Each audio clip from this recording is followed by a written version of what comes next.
Mathieu Gallet, bonjour. Bonjour. Bienvenue au Buzz Média Orange Le Figaro. À 37 ans, vous êtes depuis le 12 mai dernier le président de Radio France, qui regroupe les 7 chaînes publiques de France métropolitaine, à savoir France Inter, France Info, France Bleu, France Musique, France Culture, FIP et Le Move.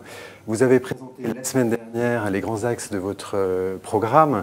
Vous dites notamment que vous voulez redonner la parole aux auditeurs et qu'il faut mieux les considérer. Comment allez-vous traduire cette ambition au sein des différentes antennes ? Cette ambition, elle se traduit par une trentaine de nos programmes qui aujourd'hui vont se faire en interactivité. C'est que moi je veux remettre le public dans l'ensemble des chaînes. Je veux remettre le public au cœur de notre dispositif. La radio est historiquement le média le plus interactif.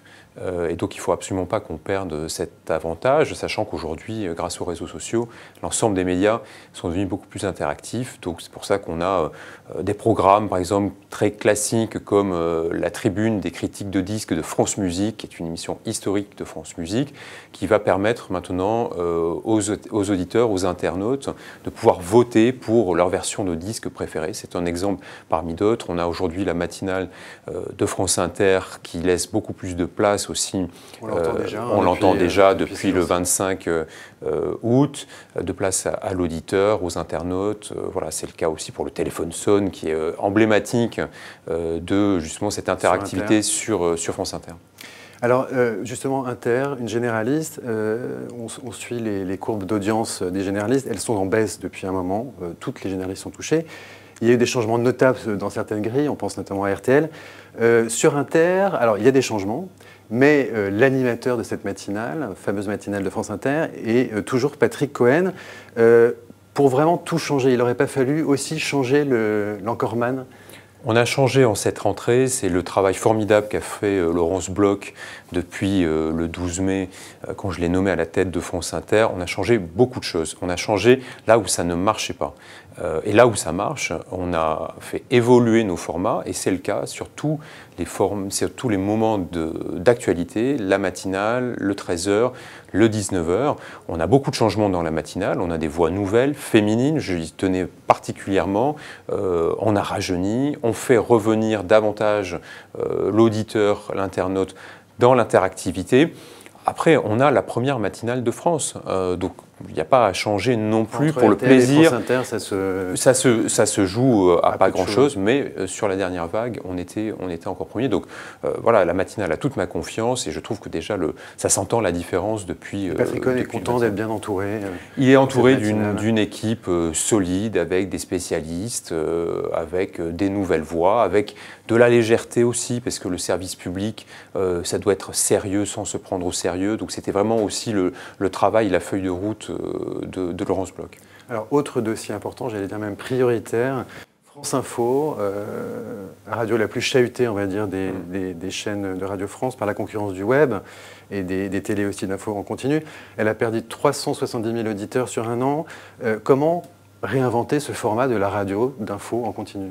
Le travail qu'a fait Laurent Guimier avec ses équipes, c'est finalement de revenir aux fondamentaux, c'est-à-dire une radio d'information en continu, ce qu'était France Info depuis sa création en 1987, bien avant que les chaînes d'information en continu existent à la télévision, bien avant qu'il y ait le développement des sites internet de presse comme Le Figaro. C'est vrai qu'aujourd'hui, on est concurrencé par tous les autres médias qui sont aussi dans la réactivité. À nous de revenir à cette actualité chaude. La rentrée de France Info, c'est aujourd'hui, lundi 1er septembre, mais en fait, elle a commencé le 25 avec le remaniement, puisque pendant que toutes les chaînes généralistes, elles, avaient leur programme qui défilait, nous, on a cassé l'antenne sur France Info dès 9h34 pour pouvoir suivre en édition spéciale pendant 10 heures ce remaniement.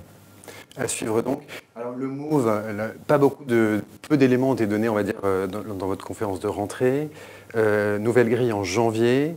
Quelle place, quelle identité pour le Move dans la galaxie Radio France ? Moi, je crois qu'il y a la place dans ce bouquet de chaînes du service public de Radio France pour une chaîne qui s'adresse à un public qu'on ne touche pas assez aujourd'hui, c'est-à-dire les jeunes. Après, il faut trouver le format qui correspond justement au goût, aux attentes des jeunes, qui n'est pas non plus en concurrence frontale avec ce qui existe dans le secteur privé. C'est tout le travail que Bruno Laforesterie et ses équipes vont faire au cours de l'automne. C'est pour ça qu'on s'est laissé davantage de temps, puisque le Move, on va être carrément sur une refonte beaucoup plus que sur un simple ripollinage. Donc il faut se laisser le temps de faire des études, probablement de changer de nom aussi pour le Move. Donc je vous donne plutôt rendez-vous en janvier. En janvier. Alors, question importante évidemment, les sous. Au niveau budgétaire, vous avez évoqué, toujours dans cette conférence de rentrée, des contraintes. Quelles sont-elles? Est-ce que vous pouvez nous en dire un petit peu plus, notamment après qu'un certain nombre de patrons de médias publics ont parlé notamment d'une révision de l'assiette de la redevance. Qu'est-ce que vous avez à dire sur ce sujet pour Radio France? Radio France, depuis 2013, a déjà contribué à l'effort de redressement des finances publiques. C'est plus de 87 millions d'euros qui ont été sur la période de notre contrat d'objectifs et de moyens qui s'achève en 2014, en moins par rapport à ce qui était prévu dans le contrat avec l'État. On imagine bien, moi je n'ai pas aujourd'hui les arbitrages budgétaires, mais on imagine bien qu'on va devoir être mis à contribution, nous aussi, comme l'ensemble du secteur public. Le Premier ministre a annoncé 50 milliards d'économies sur 3 ans. Donc on sait que les temps seront durs, ce qui va nous obliger, nous, à nous réinventer, à repenser aussi notre organisation pour se mettre au diapason de ces contraintes. Je pense, comme mes collègues Rémi Pfimelin ou Véronique Kella, que la question d'une révision de l'assiette de la contribution à l'audiovisuel public et de la redevance, aujourd'hui, elle se pose pour pouvoir garantir surtout la pérennité de ce financement, compte tenu de l'enrichissement des médias. Aujourd'hui, on le voit bien, la radio visuelle fait qu'on a un média beaucoup plus riche, qu'on consulte sur les tablettes, sur les smartphones, et donc ces nouveaux écrans, aujourd'hui, ils contribuent très largement à la diffusion de nos médias. Et donc, pour garantir la pérennité des recettes publiques, qui représentent 90% du budget de Radio France, moi aussi, j'appelle à lever ce débat avec la nouvelle ministre de la Culture et de la Communication. On peut imaginer, du coup, à propos vous parlez de radio visuelle, donc des rapprochements, des passerelles avec les radios publiques? Alors, je pense qu'aujourd'hui, le fait qu'on soit tous convergents sur le numérique va nous amener effectivement à pouvoir enrichir les uns les autres nos programmes. On va le faire avec l'INA, avec qui on a une convention pluriannuelle pour pouvoir enrichir notre radiovisuel des archives de l'INA. Je pense qu'on pourrait le faire aussi avec France Télévisions. Il faut d'abord commencer par les fondamentaux, c'est-à-dire les réseaux, la technologie, avant d'imaginer des châteaux en Espagne. Déjà, considérons que nos plateformes puissent techniquement être compatibles, puissent se parler. Et ensuite, moi, je suis tout à fait favorable à ce que nous puissions nous enrichir les uns les autres. Très bien. Mathieu Gallet, merci beaucoup. Merci.